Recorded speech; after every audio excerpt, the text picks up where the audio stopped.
I never thought I'd be here, sitting in the living room of what used to be our house, feeling like a stranger in my own life. My name is Emily, and just a few months ago, I was living what I thought was a happy life with my husband, Mark. We were the couple everyone envied, or so I believed. Mark, once a charming and attentive man, had become someone I hardly recognized. His once warm eyes now seemed cold and distant. It all changed after my dad passed away. Dad was my rock, and losing him felt like losing a part of myself. But for Mark, it seemed like an opportunity. The evening air was heavy as I sat across from Mark, the silence between us a stark contrast to the laughter and love that once filled this room. "Are you even listening to me, Emily?" Mark's voice, sharp and impatient, broke the silence. I looked up, meeting his gaze. "Yes, I'm listening," I replied, my voice barely above a whisper. "It's simple. I want a divorce. I've already talked to a lawyer. This house, it's mine. You need to start looking for somewhere else to live." His words hit me like a ton of bricks. I had sensed the growing distance between us, but divorce? I was speechless. "You can't be serious, Mark. After all these years, you're just going to throw everything away?" I finally managed to say, my voice tinged with disbelief. Mark leaned back in his chair, a cold, unfazed look on his face. "It's not just throwing away, Emily. It's moving on. I've been feeling trapped in this marriage, and now, with your dad gone, I see no reason to continue this charade." I felt a mixture of anger and heartbreak. How could he be so cruel, so heartless? My father was gone, and now Mark, the man I had loved and trusted, was abandoning me too. "I don't understand you, Mark. You used to be so different, so caring. What happened to us?" Mark let out a sarcastic laugh. "Oh, please. Spare me the drama, Emily. You should start packing. The sooner you're out, the better." I sat there, stunned and hurt, trying to process everything. This wasn't just the end of our marriage. It was the shattering of an illusion. The illusion of a happy life that I had clung to for so long. And now, I was alone, with nothing but memories of a love that turned out to be nothing but a facade. My life, already hanging by a thread, spiraled further into chaos with the arrival of Mrs. Harwood, Mark's mother. She moved in unannounced, bringing with her an air of hostility that choked the already tense atmosphere of the house. "Emily, I expect you to behave appropriately while I'm here," Mrs. Harwood declared, her voice sharp as she settled into the living room, making it clear that she considered herself in charge. I tried to reason with her. "Mrs. Harwood, I understand this is a difficult time for everyone, but I assure you, I have no intention of causing trouble." She fixed me with a cold stare. "Trouble seems to follow you, dear. I've seen how you and Mark have been living. It's no wonder my son wants a divorce." Her words cut deep, but I wasn't about to let her walk over me. "Mark and I are adults. We'll handle our matters ourselves. Your interference isn't needed." She scoffed. "Interference? I'm protecting my son from your manipulative ways. You've done enough damage already." The days that followed were a blur of constant snide remarks and belittling comments from Mrs. Harwood. She criticized everything from the way I dressed to the way I cooked. It felt like she was trying to erase my presence from the house. One evening, as I was preparing dinner, she came into the kitchen. "You're using too much salt. Don't you know anything about cooking?" I clenched my jaw, trying to keep my cool. "I've been cooking for myself and Mark for years. He's never complained." "Well, he's too kind to say anything, but I'm not. You're ruining his health with your terrible cooking." I couldn't believe the audacity of this woman. "Mrs. Harwood, I appreciate your concern, but I can manage." She leaned against the counter, watching me like a hawk. "You can manage, can you? We'll see how long that lasts." Every interaction with her was an exercise in restraint. She had an opinion on everything and wasn't afraid to voice it, loudly and often. It was like she was trying to provoke me, to push me to my breaking point. Mark, for his part, did nothing to ease the tension. He avoided being in the same room with us, leaving me to fend for myself against his mother's relentless attacks. It was clear he had no intention of standing up for me, not anymore. One morning, as I sat at the breakfast table, Mrs. Harwood sat across from me, her eyes cold and calculating. "You know, Emily, it's not too late to leave gracefully. You could save yourself a lot of trouble." I met her gaze, my resolve hardening. "I have as much right to be here as you do, Mrs. Harwood. I'm not leaving until the divorce is finalized." She smirked. "Stubborn, aren't you? Well, we'll see how long that lasts. Mark doesn't want you here, and neither do I. You're just a guest, and guests can be asked to leave." Her words echoed in my head, a constant reminder of the unwelcome and precarious position I found myself in. But I wasn't about to give up. I had to stand my ground, no matter how difficult Mrs. Harwood made it. The house had become a battleground, and I was determined not to be the one who surrendered. Living with Mrs. Harwood under the same roof was like walking on eggshells. But the day she crossed the line was when she targeted my cat, Whiskers. Whiskers was more than just a pet. He was a part of my world, a comfort in my loneliest times. I came home to find Mrs. Harwood standing in the hallway, a look of disgust on her face as she glared at Whiskers. "That filthy animal," she spat. "I want it out of my son's house. It's either the cat or you, Emily." I felt a surge of anger. "Whiskers isn't going anywhere. He's part of this family." She sneered. "That thing is a nuisance.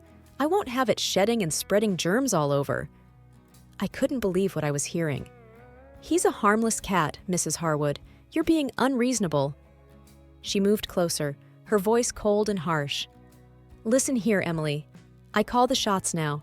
Either that cat goes, or things will get very unpleasant for you."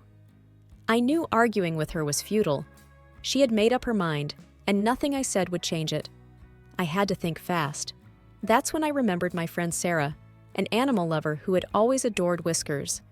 I called Sarah, my voice shaky. "Sarah, I need a huge favor. Can you look after Whiskers for a while? I'm in a bit of a situation here." Sarah was quick to respond. "Of course, Emily. What's going on? Are you okay?" I sighed. "It's a long story. I'll explain later. But thank you. You're a lifesaver." Packing Whiskers' things felt like a defeat, but I knew it was for the best. As I was about to leave with Whiskers, Mrs. Harwood blocked my path. "Finally, some sense," she said, a smug smile on her face. "I knew you'd do the right thing." I held back my anger. "This isn't over, Mrs. Harwood. I'm doing this for Whiskers, not for you." She laughed. "Oh, keep telling yourself that, dear, but we both know who's in charge here." One day, I found my clothes ruined. My favorite dress, my comfy sweaters, everything was bleached. It was no accident. I stormed into the living room where Mrs. Harwood was reading a magazine, looking too innocent. "Did you do this?" I held up the ruined dress, my voice shaking with anger. She looked up, feigning surprise. "Oh dear, what happened to your dress?" "Don't play dumb, Mrs. Harwood. You put bleach in the wash," I accused. She shrugged, a smirk creeping onto her face. "Oh, that. I was cleaning the machine. Must have forgotten to rinse it out. Accidents happen, dear." I was fuming. "This wasn't an accident. You did this on purpose." She leaned back, her eyes gleaming with satisfaction. "Prove it, Emily. It's my word against yours, and we both know who my son will believe." I felt helpless and defeated. She was right. Mark would never take my side over his mother's. Later that day, I confronted Mark. "Your mother ruined my clothes. You need to talk to her." Mark didn't even look up from his phone. "Mom said it was an accident. Stop making a big deal out of everything." I couldn't believe his indifference. "She's doing this on purpose, Mark. Can't you see what she's doing?" He sighed, annoyed. "Look, Emily, I don't want to get involved. Just stay out of her way." Stay out of her way? This was supposed to be my home, too. I realized then that I was alone in this. Mark wouldn't help me. His mother was out to get me, and I had to fend for myself. The destruction of my clothes was just the beginning of Mrs. Harwood's campaign against me. Each day brought a new challenge, a new way for her to assert her dominance and make me feel unwelcome in my own home. I started to notice little things missing or out of place. My favorite mug cracked, my pictures taken down from the walls, small but personal attacks. It was a psychological game, and she was playing to win. One evening, I came home to find the living room in a mess. My books were scattered on the floor, pages torn.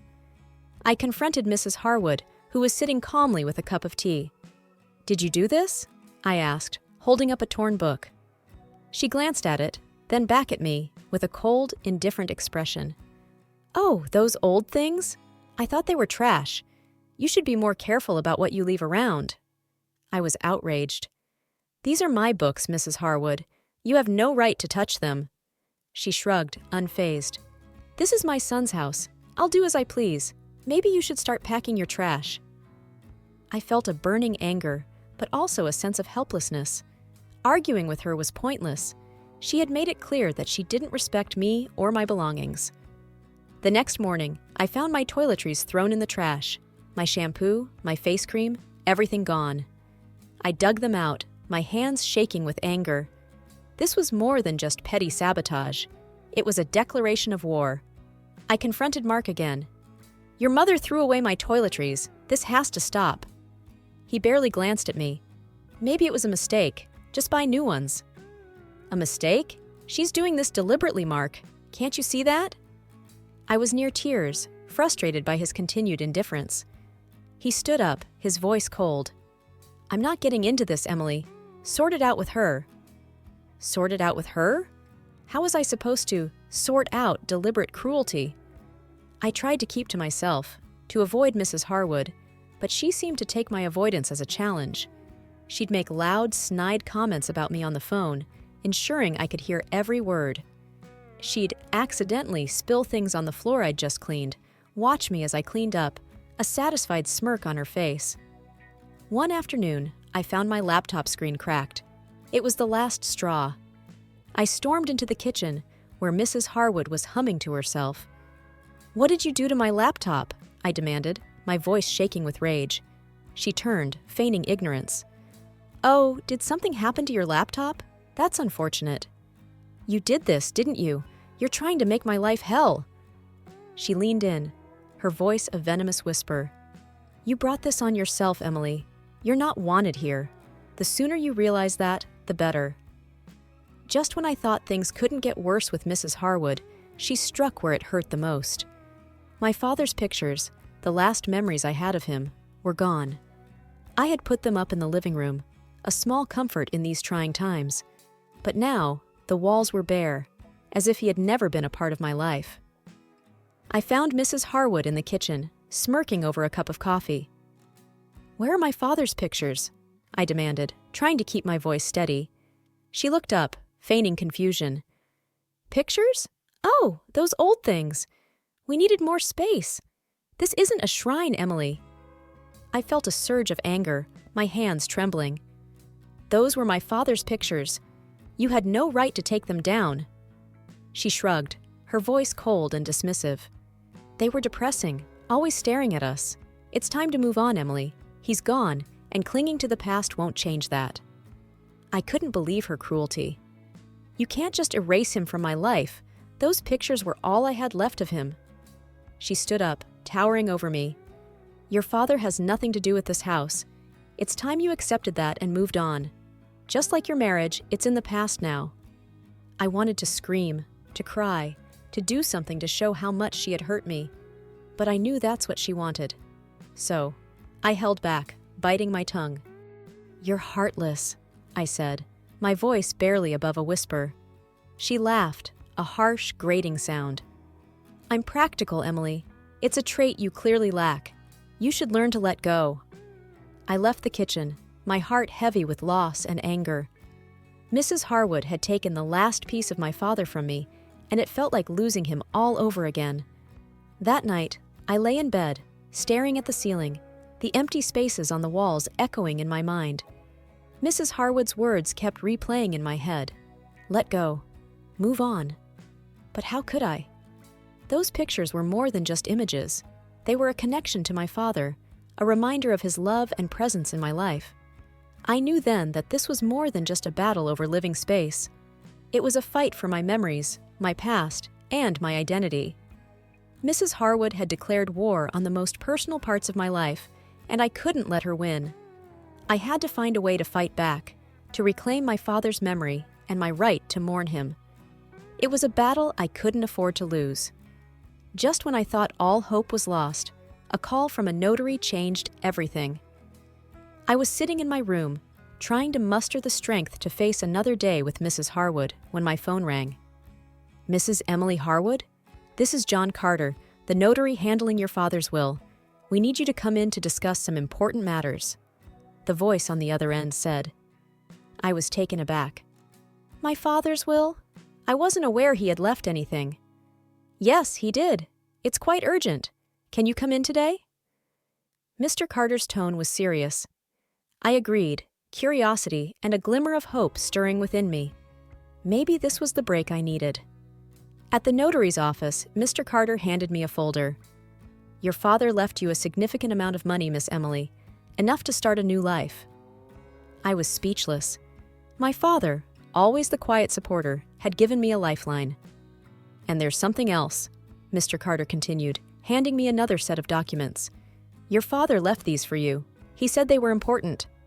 I opened the documents, but Mr. Carter stopped me. Perhaps you should look at these in private. They're quite personal. I nodded, clutching the folder tightly as I left the office. Back home, I locked myself in my room and began to read. The documents were records of financial transactions between my father and Mark. My father had lent Mark a significant amount of money, over $200,000. I couldn't believe it. All this time, Mark had been in debt to my father. Was this why he was so eager to divorce me after my father's death? Did he think the debt died with him? I felt a surge of strength. For the first time since this nightmare began, I had the upper hand. My father had given me more than just money. He had given me the power to fight back. I wasn't going to be a victim anymore. I was going to make Mark pay for his deceit and Mrs. Harwood for her cruelty. The tables had turned, and it was my turn to set the rules. Armed with the truth about Mark's debt to my father, I felt a newfound sense of power. The day of the divorce signing, I was ready to turn the tables. As we sat in the lawyer's office, Mark and his mother smirking confidently, I waited for the right moment. Just as Mark was about to sign, I spoke up. Before we finalize this, there's something you should know, Mark, I said, sliding the loan documents across the table. He glanced at them, his smirk fading fast. What's this? I leaned back, feeling in control for the first time in months.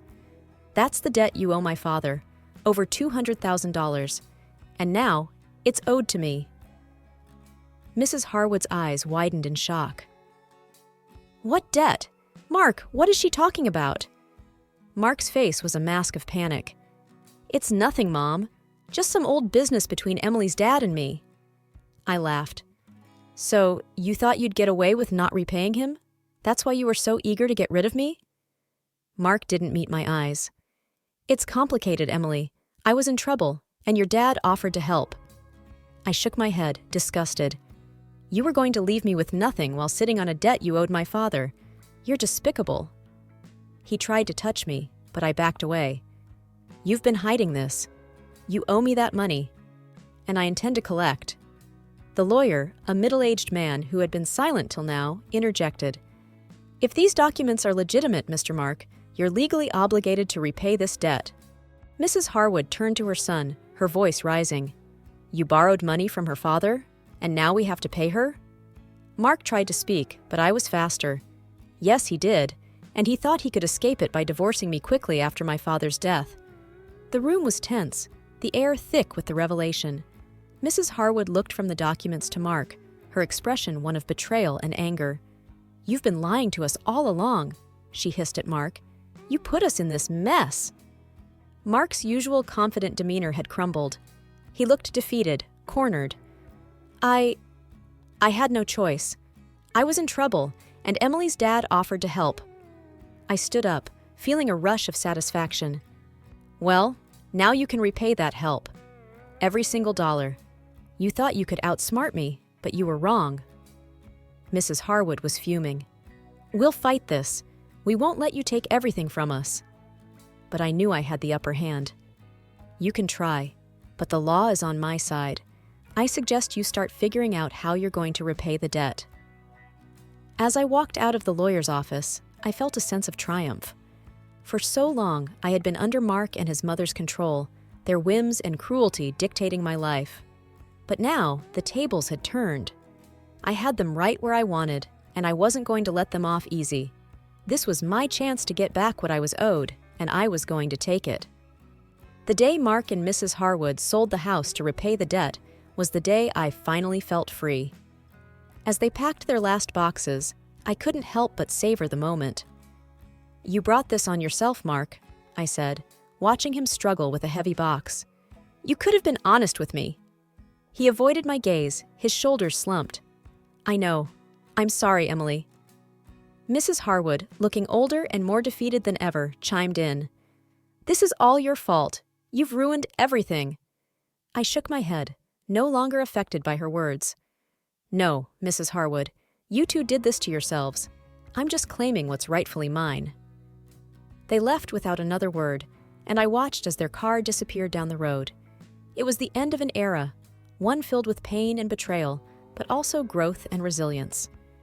I took a deep breath, feeling the weight of the past months lift off my shoulders. It was time to start anew. With the money from my father and the repaid debt, I bought a small, cozy house, just for me and Whiskers, who I had brought back home. Sitting in my new living room, Whiskers purring on my lap, I called Sarah, my friend who had helped me through the darkest times. "Hey Sarah, it's done. I'm finally free," I said, a smile spreading across my face. Sarah's voice was warm and excited. "That's amazing, Emily. I'm so proud of you. You've come so far." I looked around my new home, a sense of peace settling over me. "I have, and it's all thanks to people like you who stood by me." "You deserve all the happiness in the world, Emily. What's next for you?" Sarah asked. I thought for a moment. A fresh start, building a life that's truly mine, and maybe helping others who've been through what I have. As I hung up, I realized that this was more than just a new house. It was a new chapter, one where I was in control, free from the shadows of the past. I had not only survived, I had come out stronger. I stood up, Whiskers following me as I walked to the window, looking out at my small garden. It was a new beginning, a chance to rebuild and to find joy in the simple things. I had lost much, but I had gained even more, a sense of self, strength, and the courage to move forward. This was my story, my journey, and it was just beginning.